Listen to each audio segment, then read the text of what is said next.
Car अचानक झटके से रुक गई थी। रात के करीब 2:30 बजे होंगे। शमशान की टूटी दीवार के ठीक सामने, बिना किसी स्ट्रीट लाइट के, उस सुनसान सड़क पर इंजन की आवाज भी अजीब तरह से गूंज रही थी। ड्राइविंग सीट पर बैठा आदित्य पसीने से भीग चुका था, क्योंकि रियरव्यू मिरर में उसे कुछ ऐसा दिखा था जिसे उसका दिमाग मानने से इनकार कर रहा था। पिछली सीट पर कोई बैठा था, जबकि उसने कार में किसी को बिठाया ही नहीं था। उस साय का चेहरा धुंधला था, लेकिन आंखें अस्वाभाविक रूप से साफ दिख रही थी। कार के अंदर अचानक ठंड बढ़ गई थी, जैसे किसी ने सारी गर्मी खींच ली हो। आदित्य ने कार स्टार्ट करने की कोशिश की, पर चाबी घूमने के बावजूद इंजन मर चुका था।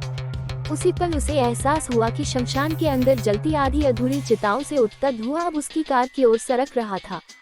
कुछ घंटे पहले आदित्य शहर से देर रात लौट रहा था। बारिश की वजह से हाईवे बंद था और मैप ने उसे इस पुराने शमशान के पास वाले रास्ते से मोड़ दिया था। रास्ता इतना सुनसान था कि मोबाइल नेटवर्क भी गायब हो चुका था। तभी उसे सड़क किनारे कुछ गिरा हुआ सा दिखा और कार अपने आप धीमी हो गई।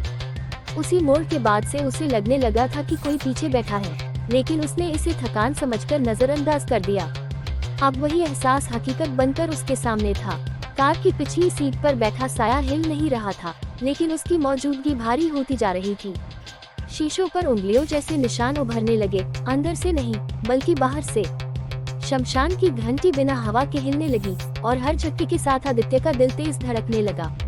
उस साय की परछाई कार के फर्श पर उल्टी दिखाई दे रही थी, जैसे वह इंसानी बनावट का पालन ही नहीं करता हो। आदित्य का शरीर सुन्न हो चुका था। उसे याद आया कि कुछ महीने पहले इसी शमशान में एक अज्ञात शव मिला था, जिसकी पहचान कभी नहीं हो पाई थी। पुलिस ने केस बंद कर दिया था, लेकिन स्थानीय लोग कहते थे कि आत्मा अब भी रास्ता ढूंढ रही है।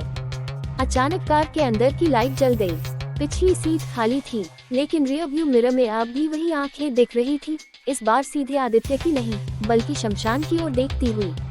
अगले ही पल इंजन अपने आप स्टार्ट हो गया। आदित्य बिना पीछे देखे कार भगाता हुआ वहां से निकल गया। सुबह जब उसकी कार शहर के बाहर मिली, तो पिछली सीट पर राख के निशान थे और कार के पीछे बम्पर पर किसी इंसानी हाथ की जली हुई छाप साफ दिखाई दे रही थी, जैसे कोई आखिरी सफर पूरा करके उतरा हो।